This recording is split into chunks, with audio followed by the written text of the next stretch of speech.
Boom box.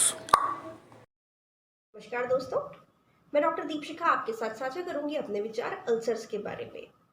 This video is exclusively for boom box. It's your channel. सबसे पहले हम ये जान लें कि अल्सर्स होते क्या हैं। अल्सर्स को एप्थे भी कहा जाता है, मुंह के छाले भी कहा जाता है। अल्सर्स हमारे मुंह में पाए जाते हैं। ये छोटे छोटे पेनफुल लीजन होते हैं जो ओरल कैविटी में कहीं भी हो सकते हैं। बेसिकली इनके 3 टाइप्स होते हैं, माइनर, मेजर और हर्पिनेटेड। माइनर मतलब छोटे अल्सर, ऐसे अल्सर जो राउंड होंगे, ओवल होंगे और जिनके जो मार्जिन्स हैं वो प्रॉपर होंगे। लेकिन जो मेजर होते हैं वो साइज में बड़े होते हैं, इनका कोई मार्जिन नहीं होता है। जो हर्पिनेटेड होते हैं वो बहुत ही पिन पॉइंट होते हैं, लेकिन संख्या में वो ज़्यादा होते हैं। ये ओरल कैविटी में कहीं भी मिल सकते हैं। इनसे दिक्कत क्या आती है? जो भी अल्सर होते हैं उनसे हम बोलने में, खाने में, पीने में असहज महसूस करते हैं। इसलिए अल्सर्स हमारी रूटीन लाइफ को हैम्पर करते हैं। ये जल्दी से नहीं फैलते हैं, एक दूसरे से कंटेजियस नहीं होते हैं। ये अमूमन अपने आप 1 या 2 हफ्ते में ठीक हो जाते हैं। लेकिन अगर ये उससे ज़्यादा समय लेते हैं तो इसका मतलब ये सीरियस इशू है। आपको कोई अंडरलाइंग बॉबल डिजीज़ है, कोई इन्फ्लामेटरी बॉबल डिजीज़ है या फिर कोई अदर डिजीज़ है जिसके कारण ये ठीक नहीं हो रहे हैं। आपको तुरंत ऐसी स्थिति में डॉक्टर को दिखाना चाहिए। अगर हम इसके कारणों की बात करें कि किस वजह से ये होते हैं, तो ये जिनकी फैमिली हिस्ट्री हो, जिनके पेरेंट्स में रह चुका हो या फिर जिनके अंदर विटामिन B12, फॉलेट, जिंक इनकी कमी हो, उनको भी ये होता है।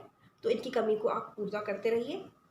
और अगर आपकी जो ओरल कैविटी है वो बहुत ज़्यादा सेंसिटिव है, किसी भी फूड को खाने से अगर वो रिएक्ट कर रही है तो उससे भी अल्सर्स हो जाते हैं। कोई एलर्जिक रिएक्शन है उसमें भी अल्सर देखने को मिलते हैं। हार्मोनल चेंजेस हुए हैं, नींद में कमी है, आपकी लाइफस्टाइल में थोड़े चेंजेस हुए हैं, आप बहुत स्पाइसी खा रहे हैं, आपका जंक फूड कंजप्शन ज़्यादा हो रहा है, तो भी अल्सर्स डेवलप हो सकते हैं। ज़रूरत है समय रहते हमें इसका ध्यान रखना चाहिए।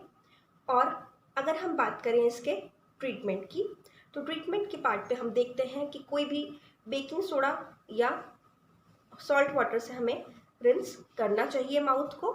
मिल्क ऑफ मैग्नीशिया आप अप्लाई कर सकते हैं। पेस्ट इस पर अप्लाई कर सकते हैं, बेकिंग सोडा पेस्ट, जिससे कि ये कवर अप रहें।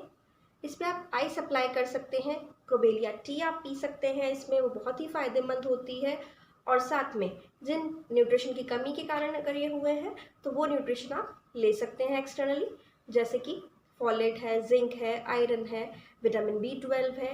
ये सब लेने से भी ये ठीक हो जाते हैं।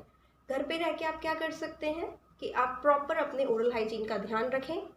लिक्विड डाइट ज़्यादा लें, कॉन्स्टिपेशन वाली चीज़ें ना लें, जनरली लिक्विड डाइट ज़्यादा लें। छाछ का रोल बहुत अच्छा होता है इसमें। छाछ पीने से आपके अल्सर्स काफ़ी जल्दी ठीक हो जाते हैं। जनरली लोगों को लगता है कि गोलगप्पे खाने से आप ठीक हो जाएंगे, तो yes you can go for it, but लेकिन नहीं होता है ऐसा कि गोलगप्पे खाने से आप ठीक हो, क्योंकि जनरली इनका टाइम पीरियड होता है 1 से 2 हफ्ते, तो उसमें ही अपने आप ठीक होते हैं। लेकिन अगर ये लंबा समय ले रहे हैं, 1 से 2 हफ्ते में ठीक नहीं हो रहे हैं, ये 1 महीना या 2 महीना ले रहे हैं, तो इसका मतलब आप अपने अल्सर्स को लेके सीरियस हो जाइए।